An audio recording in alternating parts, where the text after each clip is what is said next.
그렇게 말씀드리면서요. 처음에는 우리 윤 실장님께서 이 강의 제목을 나도 파워 블로그 이렇게 얘기하시더라고요. 그건 너무 좀 심하게 간 것 같다. 일단은 이렇게 한번 해보자. 도전 블로그 마스터 과정. 이번에 12번, 13번에 걸쳐서 나 블로그를 좀 확실하게 좀 마스터 해보고 싶다. 그죠? 그러고 난 다음에 좀 우리 뭐 하반기에는 진짜 뭐 파워 블로그 예, 그렇게 좀 갔으면 좋겠어요. 그래서 아까 말씀드렸듯이 첫 번째는 내가 보는 관점이 달라야 된다. 예를 들어서 제가 오늘 아침에 블로그를 보내드린 게 있는데 포스팅한 게 있는데 그게 뭔가 하니까 이케아에 누구나 한 번씩 갈 수 있습니다. 집사람이 5단 서랍장이 필요하다고 하여튼 막 오래전부터 노래를 불렀어요. 근데 어찌어찌 시간을 내서 갔습니다. 갔더니 그 5단 서랍장이 하얀색, 검정색, 그 다음에 나무 무늬결 세 가지 종류가 있는데 하얀색, 검정색은 있는데 나무 무늬결이 없어요. 이쪽 뭡니까? 동부산 매장에는 없습니다. 그러면 이게 어떻게 됩니까? 홈페이지에서 매일 보시고 언제 입고가 되는지 그거를 보시고 난 다음에 오셔야 됩니다. 그러더라고요. 야, 이거 안 되겠다. 집사람이 굉장히 조급증이 난 거죠. 그 보니까 기흥점에 있더라고요. 그래서 제가 이제 연락을 해서 좀 보내주세요 했더니 택배비가 뭐 39,000원인가 그렇더라고요. 근데 이제 기사까지 와서 조립을 해주면 돈이 엄청 비싸지는 거예요. 조립은 내가 해야겠다. 그렇게 해서 5일 후에 와가지고 그거 조립하는데 전문 기사는 1시간 걸린다는데 저는 4시간 걸렸어요. 예. 4시간 걸려서 다 만들어 놓고 나니까 그 블로그 올려야겠어요? 안 올리겠어요? 당연히 올려야 되죠. 여러분들 그 이케아 매장을 한번 가보세요. 야, 이거 거실, 그 다음에 뭐 침실, 또 아기들 방 이런 게 자기네들이 볼 때 최적의 디자인을 해놓은 거거든요. 그런 거 어디 가서 찍을 수가 없어요. 근데 거기 가면 마음껏 찍을 수 있잖아요. 그게 사진 촬영도 거기서 할 수 있고요. 또 내가 이렇게 어떻게 5단 서랍장을 그 외에도 이제 2가지를 더 샀습니다. 그걸 전부 이제 온라인으로 구매를 해서 다 조립을 한 거죠. 해보니까 그렇게 어렵지 않더라고요. 이제 순서를 잘못해가지고요. 다시 풀었다가 조립하느라고 시간이 4시간 걸렸습니다. 그게 이제 익숙하게 여러 번 해보면 금방 될 것 같다. 그래서 좀 더 하루 일상생활 가운데에 보는 관점이 뭐냐 하는 것이 굉장히 중요하다. 그래서 거기에는 모든 이야기가 있고요. 그 이야기를 풀어나갈 수 있는 게 여러분들 블로그입니다. 이게. 내 이야기를 풀어서 쓸 수 있는 게 블로그다. 내가 가지고 있는 컨텐츠가 우리 유정관 선생님 같은 경우에는 자유여행가시고요. 사진만 해도 뭐 30만 장이 넘게 있습니다. 소재가 다양하다고요. 그죠? 근데 내 그냥 사진만 올려서 그 얘기만 하면은 될까요? 안 될까요? 안 되는데 내 생활이 또 있거든요. 또 이렇게 한 바퀴 다니시면서 술도 얘기도 하고요. 여기 저기 중공업 담벼락에 피어 있는 장미 얘기를 또 하실 것 같아요. 예, 그런 일상생활의 이야기가 같이 있어야 된다. 혹시 내가 사업을 하고 있는 사람이다. 아주 꽃가게를 나는 이거 플로리스트입니다. 플로리스트인데 꽃 얘기만 하고요. 오늘 누가 이렇게 꽃을 주문해서 아주 멋진 꽃을 만들어서 지금 굉장히 만족하면서 갔습니다. 사진 찍어서 올리고 그 얘기만 하면 어떻게 될까요? 그냥 사업 얘기밖에 없어요. 그런데 거기에 자기 딸이 나옵니다. 오늘 딸이 학교를 가면서 이런 일이 있었다, 저런 일이 있었다. 내 생활에 밀착으로 해서 그런 것들을 같이 하게 되면은 여러분들 그 좋은 블로그가 될 수 있다. 그렇게 말씀을 드릴 수 있습니다. 서두가 좀 긴데요. 어쨌든 여기 계신 분들은 다 블로그를 하시고 싶어 하시는 분들이에요. 그죠? 그렇다면은 저하고 약속을 해야 됩니다. 보는 시야가 달라야 된다. 관점이 달라야 된다. 플러스 습관이 글을 쓴다고 그랬습니다. 습관. 예, 그래서 오늘부터 여러분들이 이 블로그를 만드는 습관을 내가 가져야겠다. 습관은 여러분들 30일을 매일 한 편씩 했어요. 30일을 해야 내 안에 습관이 세워지게 됩니다. 여러분 파워 블로거가 되려고 그러면은 이게 매일 목표를 해야 된다. 이 책 보면 대부분 다 그렇게 얘기합니다. 100일을 계속해서 빠지지 않고 써야 내가 파워블로거가 될 수 있을 것이다. 습관을 들이기 위해서는 적어도 30일을 해야 된다. 그 얘기예요. 그래서 뭐 다른 것도 다 마찬가지입니다. 우리 정종일 선생님 서예 가세요. 이것도 습관이에요. 그죠? 뭐 타고만 이거 인자가 우리 정종일 선생님 뭐 한국 서예 대가가 될 수 있도록 유전자를 타고난 것도 있겠는데, 그러나 제가 알고 있기로는 중공업 다니면서 굉장히 늦게까지 일하시고 주말 되면은 부산에 왔다 갔다 하시고 맞죠? 그걸 익히기 위해서 습관을 들인 거예요. 예, 그래서 우리도 이게 블로그도 이게 하나의 습관이다 하는 걸 말씀드리면서 시작해 보려고 합니다. 이거는 제가 이제 여러분들 전부 다 아니까 그냥 넘어가도록 하고요. 우리 잠깐 이제 여러분들을 도울 수 있는 분이 우리 김상수 선생님이 좀 도와드릴 수 있을 거고요. 또 우리 안성열 선생님도 도와드릴 수 있을 것 같고, 정봉재 선생님도 도와드릴 수 있을 것 같고요. 그죠? 예. 또 유정판 선생님도 도와드릴 수 있을 것 같습니다. 그러니까 지금 이게 사실은 수업 시간은 2시간인데요. 어떻게 보면은 하루 종일 여기에 우리 마음이 끌려 있을 수도 있습니다. 이거 왜 안 되지? 누구한테 물어볼까? 좀 전에 말씀드린 그런 분들한테 물어볼 수 있다 그 얘기예요. 예. 그래서 카톡방이 있으니까 카톡방에다가 던져놓고요. 모르는 게 있으면은 그렇게 하시고, 또 내가 좀 이렇게 블로그를 하나 포스팅을 했다 그러면은 그 포스팅한 것을 여러분들도 서로 이웃도 하고 또 우리 카톡방에다 좀 올려서 서로 좋아요 또 댓글도 좀 써주고요. 예, 그런 습관을 들이셔야 됩니다. 습관을 들이셔야 이걸 하실 수가 있다. 하실 수 있겠죠, 그죠? 그리고 이 수업하는 내용은 제가 이 영상을 다 만들 거예요. 제 얼굴은 안 나오지만은 이 화면에 비치는 이거 있죠. 이건 그냥 그대로 영상을 떠서 제가 유튜브에 올려놓을 겁니다. 오늘 강의했다 그러면은 저녁에 집에 돌아가서 또 저는 추가 작업을 할 거예요. 그래서 이 영상을 올려둘 테니까요. 보시고 또 복습도 하시고요. 나 수업 참석 안 했는데요. 그런 얘기 하면 되겠어요, 안 되겠어요? 예. 수고를 해서 이거 올려드리기 때문에 여러분들이 언제든지 와서 보실 수가 있다. 그래서 그 유튜브 주소도 제가 알려드릴 겁니다. 자, 그러면은 먼저 영상을 한번 보시려고 그러는데요. 제가 제일 좋아하는 영상 중에 하나입니다. 여러분 나이 들었다고 그러지 마시고요. 그죠? 우리는 흔히 무엇을 시작하기에는 늦은 나이라는 이야기를 많이 합니다. 현실적인 제약 때문에, 나이 때문에 하고 싶은 것을 포기한 적 있나요? 늦은 나이에 창조력과 행동력으로 기적을 이룬 사람들을 소개합니다. 1. 장앙리 파브르. 파브르 곤충기로 유명한 장앙리 파브르. 그가 10권의 곤충기를 완성했던 나이는 85세였다는 것 아시나요? 파브르는 평생 생활고에 시달렸다고 해도 과언이 아닌데요. 정식 교사도 아닌 임시 교사로 일했습니다. 파브르는 30년간 몸담은 교육계를 떠나 인생의 말년에 곤충기를 쓰는데 매진했고, 이 곤충기는 그의 대작이 되었습니다. 2. 미켈란젤로. 그는 젊은 시절에도 많은 작품을 남겼지만 90세의 마지막 순간까지 론다니니의 피에타를 만들었답니다. 비록 미완성으로 남겨진 작품이지만 90세의 나이가 예술의 열정을 막을 수는 없었죠. 나이 때문에 좋아하던 일, 가슴이 두근거리는 일을 잊고 있었나요? 지금도 당신의 마음에는 그 열정이 잠자고 있답니다. 3. 타샤 튜더. 밤새 동화책에 들어갈 사파를 그리면서 모은 돈으로 56세가 되던 해에 버려진 땅 30만 평을 사들인 타샤 튜더. 그는 60세가 되는 나이에 정원을 가꾸기 시작했습니다. 이후 10년 넘게 직접 땀 흘려 정원을 가꾸었고, 마침내 그 정원을 사람들에게 공개했을 때는 그의 나이 70살이었습니다. 온종일 직접 가꾸어 만든 타샤의 정원, 또는 비밀의 정원으로 불리는 그곳을 그는 전 세계인과 나눌 수 있었습니다. 4. 그랜드마 모지스.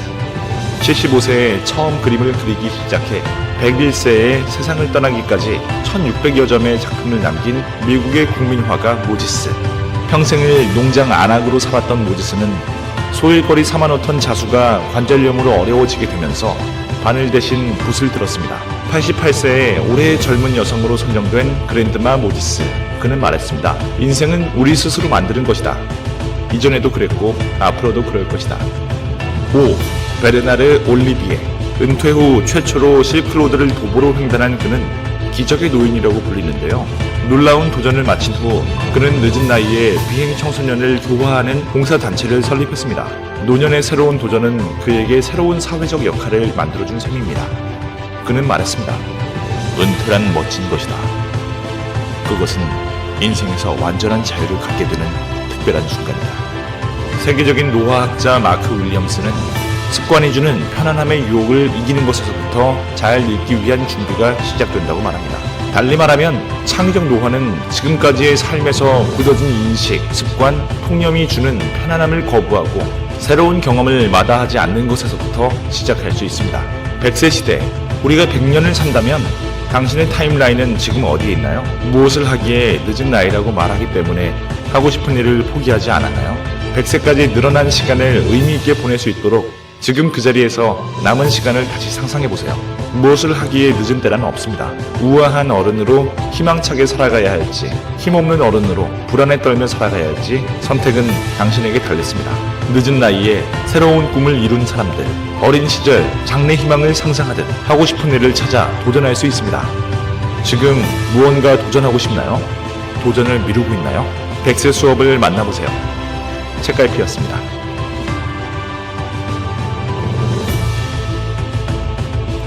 이게 광고지만은요, 우리한테 뜻하는 바가 아주 크죠. 우리가 나이가 많다고 이렇게 주저할 것이 아니라 과감하게 한번 도전을 해볼 수 있다. 블로그도 마찬가지입니다. 우리가 좀 과감하게 도전을 해보자. 예. 여러분들이 이야기를 그냥 그대로 한번 블로그에다가 표현을 해보자. 여러분들 꿈이 있다 그러면은 그 꿈에 한 발자국 내딛기만 하면은 그 꿈은 이루어지게 돼 있습니다. 내일 할 거야 하면 안 돼요. 예. 지금 할 거야. 지금 할 거야 할 때 우리가 이 꿈이 이루어질 수 있는 거거든요. 자, 그런데 제가 또 한마디 더 드리고 싶은 것은 블로그를 하시든지 뭘 하시든지 간에 이걸 왜 하느냐는 겁니다. 스마트폰 잘 사용해서 뭐 하시려고 그러죠? 스마트폰 카메라로 사진을 잘 찍어서 뭐 하려고 그러는 거죠? 분명히 목적이 있다는 거예요. 내가 기능을 잘 익히고 그 다음에 그 안에 있는 것들을 내가 원하는 대로 잘 사용하게 되면은 그 다음에 뭐 할 거냐는 거예요. 그게 이제 여러분들한테서 해결이 돼야 블로그도 잘 할 수 있고요. 스마트폰 카메라 사진도 잘 찍으실 수 있고 그렇다는 거예요. 결국은 지금 이 영상을 한번 보시면은 이해가 될 거예요. 우리가 다 행복하려고 그럽니다. 나 자신이 행복할 뿐 아니라 우리 가족들이 행복하고요. 또 나의 친구들도 함께 행복했으면 좋겠다. 그 행복의 조건이 뭐냐는 거예요. 사람과 사람과의 관계 안에서 소통입니다. 좋은 관계가 우리를 행복하게 만든다. 그 얘기를 하고 있거든요. 이것은 과학적으로 입증이 된 것이다. 하버드 대에서요. 좋은 삶을 살게 되리라는 생각. 부와 명예를 얻으면 행복은 자연스레 따라올 거라는 생각. 미국 밀레니얼 세대에게 설문조사를 한 결과 80%가 넘는 이들이 인생에서 가장 중요한 목표는 부자가 되는 것이라고 했습니다. 무엇이 좋은 삶을 만들까? 우리를 건강하고 행복하게 만드는 것은 무엇일까? 하버드 연구진들은 이 물음으로 75년 동안 연구를 진행하고 있습니다. 1938년부터 700여 명의 남성을 대상으로 그들의 인생을 추적하고 있죠. 연구진은 해마다 인터뷰를 진행하고 의료 기록을 받고 피를 뽑고 뇌를 촬영하고 그들의 자녀와 대화를 하며 배우자와 고민을 나누는 모습을 촬영합니다. 75년이라는 장기간의 연구를 통해 하버드 연구진들은 어떤 결과를 얻었을까요? 이들이 연구에서 얻은 가장 분명하고 확실한 메시지는 바로 이것이라고 말합니다. 우리를 행복하고 건강하게 만드는 것은 부와 명예가 아니라 좋은 관계이다. 오랜 시간 동안 진행된 연구에서 네 번째 총 책임자가 된 로버트 윌딩거는 말합니다. 젊은 시절엔 부와 명성, 그리고 높은 성취를 추구해야 좋은 삶을 살 수 있다고 믿습니다. 사회 역시 우리에게 열심히 일하고 노력하라고 말하죠. 하지만 75년 동안 700여 명의 인생을 추적해온 결과 우리를 진정으로 행복하고 건강하게 만드는 것은 바로 좋은 관계였습니다. 그리고 저희 연구진들은 관계에 대해 세 가지 큰 교훈을 얻었습니다. 여러분과 이 이야기를 꼭 나누고 싶습니다. 첫째, 사회적 연결은 매우 유익한 반면 고독은 해롭습니다. 연구 결과 가족, 친구, 공동체와 긴밀하게 연결되어 있는 사람일수록 더 행복하고 건강하며 오래 살았습니다. 고립되어 있는 이들은 덜 행복하고 중년기엔 빠른 속도로 건강이 악화되며 뇌 기능도 일찍 저하되죠. 둘째, 관계에서 친구 수는 중요하지 않습니다. 가장 중요한 것은 관계의 질이죠. 친구가 많더라도 갈등과 싸움이 잦다면 건강에 해롭습니다. 하지만 한 명의 친구만으로도 관계가 만족스럽다면 그걸로 충분하죠. 셋째, 좋은 관계는 우리의 몸뿐만 아니라 뇌도 보호합니다. 애착 관계가 긴밀하게 형성된 80대는 그렇지 않은 이보다 훨씬 더 높은 기억력을 갖고 있었습니다. 이 연구 결과들이 뻔하게 들리나요? 그럴 수 있습니다. 좋은 관계가 건강과 행복에 이롭다는 것은 옛날부터 내려오던 이야기니까요. 문제는 이 중요한 깨달음을 항상 잊어버린다는 것입니다. 간단하고 빠른 해결책이나 쉽게 얻을 수 있는 것만을 원하기 때문이죠. 더군다나 인간관계라는 것은 복잡하고 머리 아픈 일입니다. 가족과 친구를 열심히 챙기는 것은 매력적인 일도 아니고 끝이 보이지도 않죠. 그러나 75년간의 연구는 동일한 결과를 계속해서 보여주고 있습니다. 가장 행복한 삶을 산 사람은 가족과 친구, 공동체가 있는 사람이라는 것을요. 인생은 짧기 때문에 다투고 사과하고 가슴앓이하고 해명할 시간이 없다. 오직 사랑할 시간만 있을 뿐이며 그것은 말하자면 한순간이다. 마크 트웨이. 오늘은 스마트폰이나 노트북 대신 사랑하는 가족과 친구의 얼굴을 보며 이야기를 나누는 것은 어떨까요? 기억하세요. 좋은 관계가 좋은 삶을 만든다는 것을. 예, 좋은 관계가 좋은 삶을 만든다. 이건 다 인정하시죠? 코로나 때문에 자꾸 사회적 거리두기, 이제는 이제 좀 마스크도 벗자고 그러고 그렇기 때문에 조금 나아졌습니다. 며칠 전에 뭡니까 신동민 앵커인가 그 MBN의 앵커 그분 얘기하는 거 들어보니까 이미 우리가 익숙하게 길들여져 있다. 마스크 벗는 게 힘들어졌다 그 얘기를 하더라고요. 혹시 여러분도 그러세요? 이제는 이게 마스크 벗고 맨 얼굴로 나다니는 게 조금 문제가 있다. 저는 손녀가 셋인데 마지막 셋째 손녀는 아예 제 차를 타도 마스크를 안 벗습니다. 마스크를 그냥 끼고 왜 안 벗어? 그러면 세균이 들어온대요. 이제 만 4살 됐는데 세균이 들어온다. 그러니까 애들은 벌써 이게 아마 밖에 나가는 데 있어서는 이게 꼭 필수가 돼버린 것 같아요. 예. 그럼 어쨌건 이 좋은 관계가 좋은 삶을 만든다.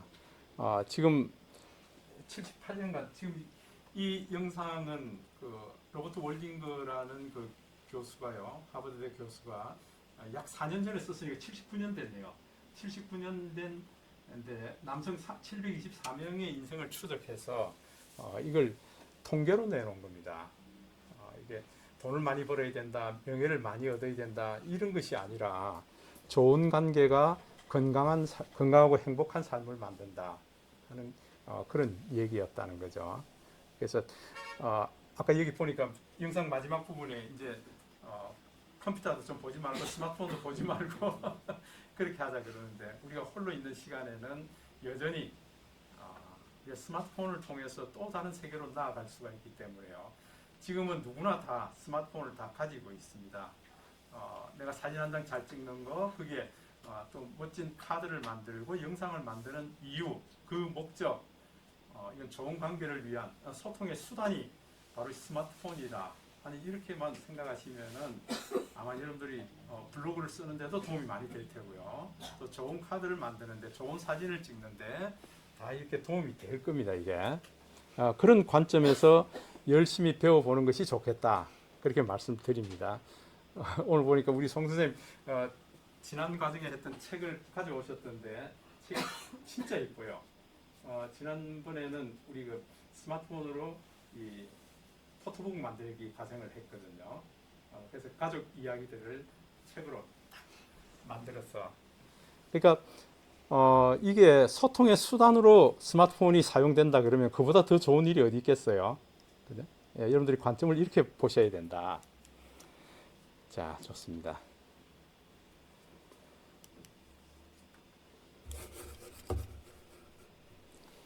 자, 이거 제가 이제 스마트폰 강의할 때마다 보여드리는 건데요. 스마트폰으로 과연 무엇을 할 수 있을까? 원래는 이게 영상이 10분짜리인데 1분으로 축약해 놓은 겁니다. 우리의 삶 곳곳에 스마트폰은 함께합니다. 여러분은 어떻게 사용하세요? 이젠 말로 표현해보세요. 내 스마트폰이 훌륭한 비서가 될 것입니다. 전화 연결, 길 찾기, 일기 작성, 노트 메모를 할 수 있습니다. 사전의 노랫말과 시, 연합카드, 명함, 캘리, 팜플릿, 브로셔, 홍보지를 만들어 내가 하고 싶은 것들을 표현해보세요. 여러분의 업무인 통번역, 팩스, 스캔, 발표자료 등을 스마트워크로 업무의 효율을 높여줍니다. 우리의 일상을 영상편지로 표현해보세요. 가족들에게, 친구 동료들에게 영상으로, 영상 자서전으로 표현해보세요. 이젠 SNS로 가족, 온 세상의 친구들과 소통해보세요. 스마트폰은 좋은 동반자가 될 것입니다. 예, 스마트폰이 좋은 동반자가 되어서 아까 여기 나와 있듯이 SNS의 베이스 캠프가 블로그입니다. 여러분들 그 SNS 하면은 상당히 많은 툴들이 있죠. 여러분들 잘 아시는 밴드, SNS 툴 중에 하나죠. 그 다음에 페이스북이라든지 카카오 스토리, 그 다음에 뭐 트위터, 뭐 핀트레스트, 인스타그램, 이런 것들이 다 여러분들 그 SNS의 툴들입니다. 근데 이 SNS의 툴들의 베이스 캠프가 블로그라는 거죠. 이게. 블로그에서부터 출발하시면은 굉장히 쉬워집니다. 그러니까 우리 가족, 친구들뿐만 아니라 온 세상에 있는 나와의 접점이 일어나는 사람마다 다 이렇게 친구가 될 수 있다. 예, 그렇게 말씀드립니다. 자, 여기 이제 과정 개요입니다. 이 오늘날 많은 사람들이 정보를 얻고자 검색을 하는데 그 정보 검색에 최적화된 것이 바로 블로그입니다. 블로그에서 정보 검색을 굉장히 많이 얻어낼 수 있다, 그 얘기예요.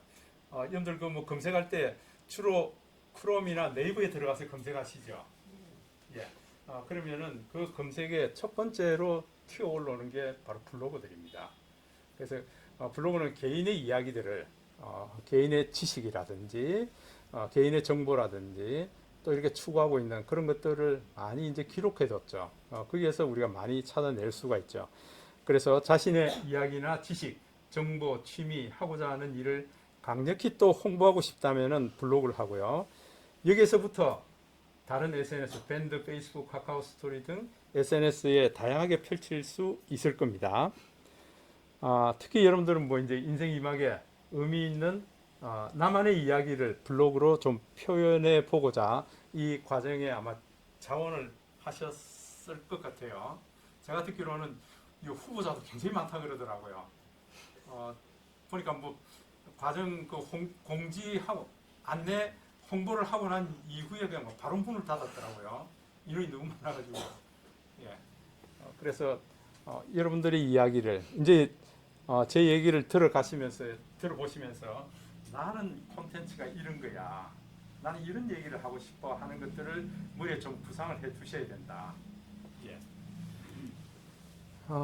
그래서 이게 하나 이거 계획서인데요. 처음에는 파워블로그라고 얘기를 했다가 이렇게 좀 바꿨습니다. 그래서 내 인생 일막 이야기 혹은 취미활동 이야기, 귀농 귀촌 여행 이야기, 내 주변 관광지, 지금 뭐 대왕암공원, 술도, 그다음에 뭐 태화강, 그죠? 여러분 우리 주변에 정말 이렇게 소개할 곳이 많습니다. 아마 유정판 선생님 같은 경우에는 그 술도 지킴이고 아마 외지에서 굉장히 많이 오시죠. 예, 그 블로그를 통해서 이렇게 많이 전달이 된다. 예. 그래서 나는 어떤 게 있을까? 나는 집순인데 난 잘 안 움직이는데 제 집사람이 그럽니다. 이거 저 혼자 다닐 수가 없으니까 집사람 보고 이제 내일은 여기 갈까요, 저기 갈까요 하면은 전부 놉니다. 안 움직이세요. 그래서 참 같이 다니기 힘들죠. 그럼 어떻게 해요? 그런다고 해서 또 뭐 꼼짝 안 할 수도 없고요. 이제 손녀들 얘기도 하고요. 또 이렇게 가구 조립하는 얘기도 하고 이렇게 해야죠. 예. 그래서 이제 이런 것들을 좀 다뤄가면서 얘기를 해 나가려고 하는데요. 조금 더 구체적으로 보면은 요걸 이제 강의 계획서 해서 지금 13강까지 있는데요. 스마트폰 기본 개념을 두 번에 걸쳐서 좀 하고요. 그 다음에 블로그에 대한 기본 개념도 좀 두 차례에 걸쳐서 다루고요. 그 다음에 나만의 글쓰기 노하우를 좀 여러분들한테 여러 차례, 한 대여섯 차례 좀 같이 다루려고 그럽니다. 그 다음에 블로그 관리를 어떻게 할 거냐. 그 다음에 아주 특별한 팁. 그리고 마지막 날에는 아까 윤 실장이 얘기하신 대로 생애 설계 과정, 요 얘기를 좀 해보려고 그럽니다. 그래서 요게 아마 여러분들도 이거 보셨죠? 이런 순서로 올라 있습니다. 예. 이런 순서대로 좀 할 것이야 하고 가능하면은 제가 이 순서에 맞춰서 갈 겁니다.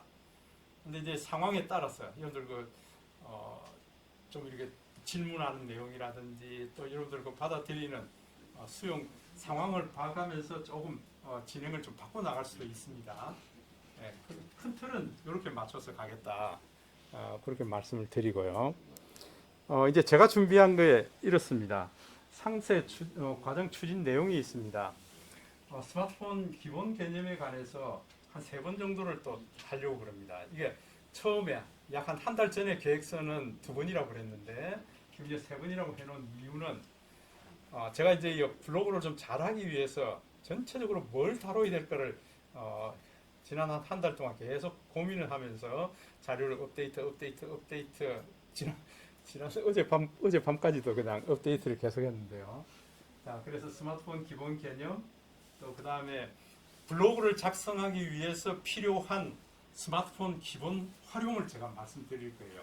스마트폰 기본에 한다 그래가지고 여러분들 기본 개념을 한다 그래가지고 막 설정이 어떻고요, 막 이런 게 하는 거 아니고요. 내가 블로그를 작성하는데 필요한 기본적인 것들 그런 걸 하겠다 그 얘기예요. 여러분들 이미 기초 과정은 다 거치셨잖아요. 그렇기 때문에 혹시 불만 있으신 분 있으세요? 불만 없죠? 예. 혹시 잘 모르겠습니다 하는 게 있으면은 언제든지 이제 김당 선생이나 안성일 선생님 통해서 질문도 하시고요. 또 카톡방에도 질문하시고 그렇게 하면 될 것 같습니다. 그래서 블로그 작성하시는데 필요한 스마트 키보드라든지 구글 어시스턴트, 클로바 노트라든지 또 그 외에 안에 구글 어시스턴트 안에 구글 렌즈라든지 이런 것들을 좀 확실하게 익혀 두셔야 됩니다. 제가 하루 일과 중에서도 이런 것들을 굉장히 빈번하게 사용하고 있습니다. 그러면서 블로그 작성하는데 어려움을 겪지 않거든요. 심지어는 어떤 때는 20-30분이면 블로그 하나 쓸 수 있습니다. 이런 것들을 이용하기 때문에 그런 거죠. 네, 그 다음에 스마트폰 사진 동영상 촬영 기법도 이 스마트폰 기본 개념에다가 넣어버렸습니다. 그래서 3번에 걸쳐서 좀 다루게 될 거고요. 그 다음에 블로그 기본 개념에 오시면은 블로그를 왜 해야 되는지, 왜 블로그를 먼저 시작해야 되는지, 다른 거 페이스북이라든지 뭐 트위터라든지 다른 거 하기 전에 왜 이걸 먼저 시작해야 되는지, 그 다음에 블로그에 12가지 핵심 키워드가 있습니다. 이런 것들이 어떤 게 있는지, 블로그를 우리가 만들 때, 기획할 때 좀 탄탄하게 좀 기획을 했으면 좋겠다. 나중에 이렇게 많이 쌓이고 난 이후에 이 틀을 이렇게 움직이려고 그러기가 굉장히 힘들더라고요. 저도 블로그를 시작한 지 10년이 넘었거든요. 그동안에 쭉 잠자고 있다가 최근에 이제 한 1년 반 정도 된 것 같아요. 예. 계속 하루도 안 빠지고 계속 올리는 것이 한 1년 반 정도 된 것 같습니다. 그렇게 하면서 야, 예전에 이거 틀을 좀 제대로 잡았어야 되는데 하는 그런 것들이 보이기 시작하더라고요. 그런 얘기도 좀 하고요. 그래서 블로그 기획 6단계가 뭐가 있는지, 내 블로그에 무엇을 채울까 한번 같이 고민도 해보고요. 그 다음에 잘 나가는 블로그 벤치마킹도 한번 해볼 테고요. 그런 다음에 이 블로그 화면 디자인을 하게 될 텐데요. 블로그 화면 디자인이 이거 보세요. PC에서 하는 게 있고 스마트폰에서 하는 게 화면 구조가 달라요. 이게 조금 안타까운 점이죠. 네이버 블로그는 원래 태생이 컴퓨터에서부터 먼저 시작이 됐어요. PC 버전이 먼저 나왔다는 거죠. 그러고 난 다음에 스마트폰 버전이 나왔는데요. 그러나 다행스러운 것은 최근에는 그 스마트 에디트 편집기가 이제 통일이 되어 있기 때문에 그래서 상당히 좀 편리합니다. 그러나 좀 불편한 것은 내가 스마트폰에서 글을 작성한 게 PC에서 수정이 안 되고요. 이제 그런 또 좀 애로사항은 있어요. 근데 우리는, 여러분들은 대부분 다 스마트폰에서 하실 거잖아요. 그죠? 예, 스마트폰에서. 그래서 PC에서 화면 구조라든지 이런 것도 좀 보게 되고요. 그래서 0.5라고 해놨습니다. 이거 할까 말까 지금 망설이고 있는 거예요. 예, 그리고 블로그 화면 디자인 스마트폰용에 화면 디자인을 좀 어떻게 할까, 이런 것도 좀 얘기를 하고요. 그 다음에 나만의 글쓰기 노하우가 있습니다. 글쓰기 계획을 어떻게 세울까. 그 다음에 네이버가 좋아하는 키워드가 있습니다. 그 키워드 어떻게 잡아낼까. 상당히 중요한 게 제목입니다. 제가 해보니까 저는 심혈을 기울여서 막 며칠간 해서 그 글을 하나 썼어요. 올렸더니 의외로 반응들이 없어요. 근데 한 20분 써가지고 그냥 가벼운 마음으로 써서 올렸는데 그걸 막 불이 나더라고요. 혹시 그런 경험 해보신 적 있으세요? 네. 그게 이제 관건이 제목이더라고요. 제목을 어떻게 붙이냐에 따라서 달라집니다. 그래서 첫눈에 끌리는 제목 정하기. 요거 이제 여러분들이 우리 안에 있는 관념이 이미 딱 박혀 있는 게 있거든요. 제가 뭐 예를 들어서 중국 평생학습반, 그 다음에 뭐 동부청 이런 데서 이 강의 좀 해주세요 하고 이제 의뢰를 받으면은요, 제가 제목을 이제 뭘로 했으면 좋겠습니까 하고 먼저 묻습니다. 그러면 선생님 알아서 하시죠 이럽니다. 그래서 제가 이제 쓰는 제목이에요. 스마트폰으로 인생을 쓰다. 이런 제목으로 하겠습니다. 그럼 틀림없이 바꿉니다. 왜요? 공무원들 거의 용납이 안 돼요. 스마트폰으로 인생을 쓰다니 안 돼요. 스마트폰으로 인생 노트 작성하기 이렇게 써요. 바꾼다고요. 틀이 정해져 있다고 이게요. 뭔가 스마트폰으로 인생을 쓰다 하면은요, 뭐가 막 가슴을 열고 확 이제 창문 밖으로 나갈 것 같은데, 스마트폰으로 인생 노트 작성하기 이러면 어떻게 됩니까? 뭐가 틀이 꽉 짜진 것 같죠. 그런 느낌을 참 많이 받습니다. 그러니까 우리도 이제 어떻게 제목을 정할까. 그 다음에 본문을 잘 쓰는 5가지 원칙. 그래서 블로그에서 필요한 내용들을 제가 다 정리를 해놨습니다. 이게. 그 다음에 내 블로그 홍보하기요. 어떻게 홍보할까? 스마트 에디트 1으로 글을 어떻게 쓸까? 최근에 이게 글쓰기 메뉴가 상당히 잘 돼 있더라고요. 여러분들 이거 스마트 에디터 1이 나오면서부터 이게 글쓰기가 굉장히 좋아졌다. 그래서 그걸 어떻게 쓸 거냐 하는 걸 좀 얘기하시고요. 그 다음에 조회수와 체류 시간을 늘리는 링크 달기를 어떻게 할까? 예. 그 다음에 해시태그를 어떻게 달까? 그 다음에 어떻게 공유를 할까? 이웃 관리는 어떻게 할까? 소셜 미디어를 활용해서 블로그 글을 어떻게 좀 확장시켜 나갈까 하는 것들요. 아마 우리 여성분들은 여러분들 글 쓴 거 그냥 다 비공개로 하실 거예요? 공개하실 거죠? 자신 있으면 원래 자신 없는 거 공개하는 게 더 낫습니다. 이게 내 개인 일기로 비공개로 쓰는 것도 있어요. 예, 그렇게 하면 되고요. 근데 이건 내가 이게 글을 이게 제대로 썼는지 안 썼는지 모르겠다. 그건 이제 주저하지 마시고 계속 이렇게 오픈해 보면은 좀 담대함이 생깁니다. 그러면서 계속 한 달하고 두 달하고 이러면은요 글 쓰는 실력도 늘게 되고요. 예, 분명히 그걸 오픈해서 나갈 때 좀 늘게 되어 있습니다. 예. 그 다음에 이제 블로그 활동 지수라는 게 있습니다. 이 네이버 블로그는 틀림없이 여러분들 그 네이버 직원이 앉아서 이걸 체크하는 것이 아닙니다. 그 인공지능 AI 챗봇이라는 게 있습니다. 그게 다 검색을 해서 이 사람은 블로그 활동을 제대로 하는구나 안 하는구나 이걸 다 알고 있다고요. 그걸 체크하게 되어 있습니다. 룰이 있다고요. 예, 그래서 그 블로그 활동 지수라는 게 나오게 됩니다. 여러분들 뭐 어떤 분들은 보니까 뭐 그냥 조회수를 높이기 위해서 지금 막 편법도 막 쓰더라고요.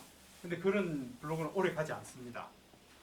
다 이제 얼마 못 가서 다 문을 닫고 그럽니다. 문제는 이제 내가 좀 신실하게 습관을 가지고 그렇게 할 필요가 있다. 결국은 많은 나하고 접촉하는 이제 접점자들, 독자들은 이제 진정성을 봅니다. 야, 이 블로그 이게 정말 이렇게 시간을 들여서 진정으로 쓴구나 하는 걸 여러분들 글 읽어보면 다 아시죠? 블로그 한 편 한 편 들어가 보시면 알 수 있잖아요. 그래? 예.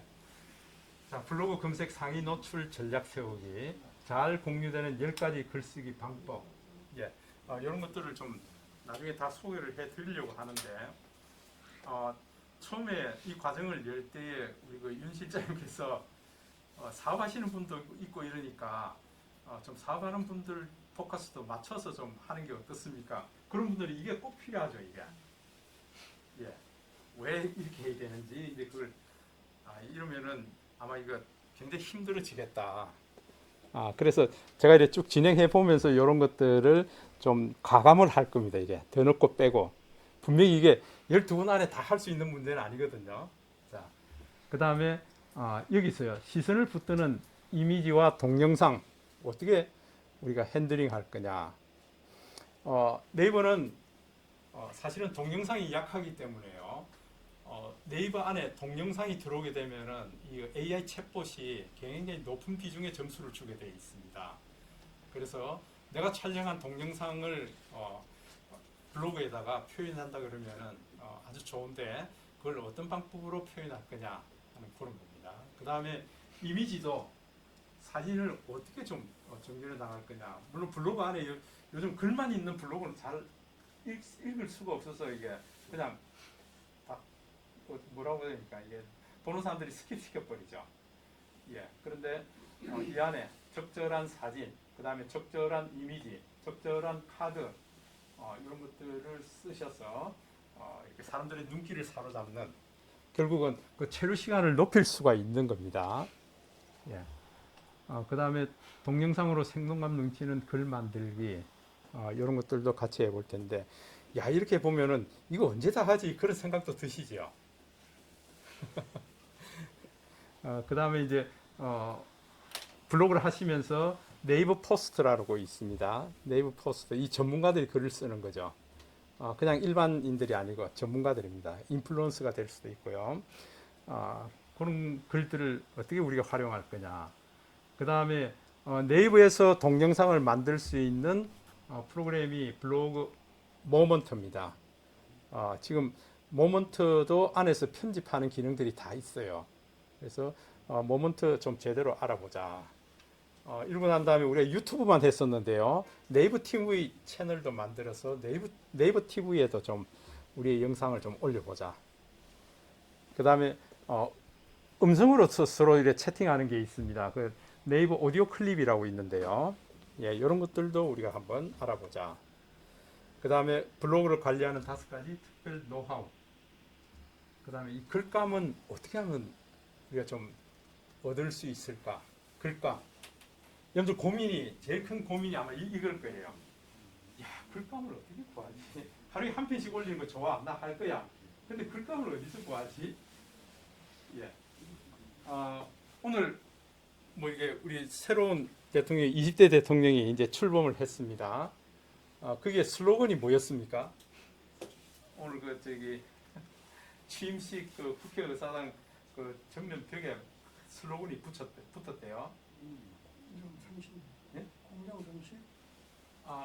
그거보다도 저도 이렇게 메모를 했는데, 다시 대한민국 새로운 국민의 나라. 이게 슬로건이었더라고요. 다시 대한민국. 야, 저 슬로건을 왜 저걸 저렇게 가지고 나왔을까? 예, 그런 거 좀 궁금하지 않으세요? 그래? 그래서 여러분들 그 글감 이런 게 있다 그러면은 빨리빨리 메모를 해 두셔야 된다. 메모를 스마트폰을 이용해서 스마트폰 안에다가 좀 메모를 해 두시면 잊어버리지 않고 내가 찾아서 또 볼 수 있으니까요. 예, 그런 습관도 들여야 된다. 그 다음에 블로그 작성 키 포인트가 뭔지, 글쓰기 요점. 예. 그 다음에 뭐 파워 블로거 되는 어떻게 하면 될까? 우리가 최종적으로 또 이렇게 글을 쓰면서요. 우리가 요즘 간과해서는 안 될 부분이 있습니다. 블로그의 윤리가 있습니다. 그게 뭔가니까 팩트 체크입니다. 이게 지금 정말 사실이냐는 거예요. 사실이냐 이거? 이거 뭐 그냥 누가 뭐라 그러니까 야 이런갑다 그러고 막 내가 그냥 글을 써서 어떤 사람이 피해를 당할 수 있고요. 그죠? 그렇게 하면 안 되겠잖아요. 그래서 팩트 체크가 필요하고, 이걸 우리가 전체적으로 디지털 리터러시다, 디지털 문맹이다, 혹은 팩트 체크를 해서 제대로 된 정보가 올라가야 된다. 여러분들 친구들 중에서도 혹시 그런 분 있죠? 누가 뭐라 그러면 야 유튜브 봐봐, 거기에서 그렇게 얘기하고 있는 거야. 뭐 5년 안에 뭐가 망한대. 그거 사로잡혀가지고 막 팩트 체크는 막 없습니다. 그냥 마구 친구들한테 막 뿌려버립니다. 여러분들이 친구들 있는 카톡방에 그런 거 하나 이게 뿌릴 때 신중하셔야 된다는 거예요. 이게. 그러니까 내가 확신이 없는 거, 저 팩트가 아닌 것, 그런 거는 올려서는 안 되겠다 그 얘기예요. 그래? 예. 그래서 이제 우리 이 과정 안에서 이런 스마트폰 앱들이 좀 사용될 것 같습니다. 사진 편집에, 카드 뉴스에, 모션 그래픽에, 영상 편집에 이런 앱들을 이용해서 우리가 결국은 블로그의 완성도, 또 블로그의 여러분들 그 만족스러운 그런 블로그를 좀 해보자 하는 그런 말씀을 드리고 있습니다. 제가 이제 전체적으로 이 과정에 대해서 이제 설명을 드렸습니다. 뭘 하려고 하는지는 충분히 이제 이해가 되시죠? 이제 문제는 내가 보는 시야, 내가 보는 관점, 나는 어떤 습관을 가져야 될까? 나의 콘텐츠는 뭘까? 네, 그런 것들을 생각해 보실 필요가 있습니다. 제가 한 분 그 함양에 계시는 분이 있는데 그 어머님하고 같이 두 분이 사는 분이 있습니다. 그분은 이제 이거 나는 어떻게 해야 이걸 좀 제대로 할 수 있을까? 그러니까 농사하는 얘기를 그냥 그대로 글을 쓰는 거예요. 오늘은 어머님하고 같이 엄마하고 같이 고사리 캐러 갑니다. 지리산 자락에 고사리 캐러 갑니다. 그러면서 엄마하고 같이 사진 찍고요. 또 엄마 고사리 따는 장면 그 사진 툭 찍고요. 이렇게 해서 올리는 거예요. 그렇게 가다 보니까 산딸기가 주변에 많이 났습니다. 산딸기 오늘 따서 이게 이만큼 가져왔습니다. 오늘 고사리가 이렇게 나왔는데요. 이 고사리가 이렇게 뭐 이렇게 종류별로 좀 나눠서 어떤 것은 5,000원, 어떤 것은 10,000원 이렇게 구분해 놓은 겁니다. 팔로 걱정을 안 해도 된다는 거예요. 이게. 그 엄마하고 그날 있었던 얘기를 그냥 그대로 진정성 있게 쓰는 거예요. 이게. 그러면은 팔로 걱정이 없다. 그러니까 여러분들이 나의 이야기를 어떻게 풀어나갈까 하는 것들도 생각해 보실 필요가 있다. 자, 우리 그러면은 본격적으로 우리 들어가기 전에 잠깐 쉬었다 할까요? 예. 오후 시간이 되니까 조금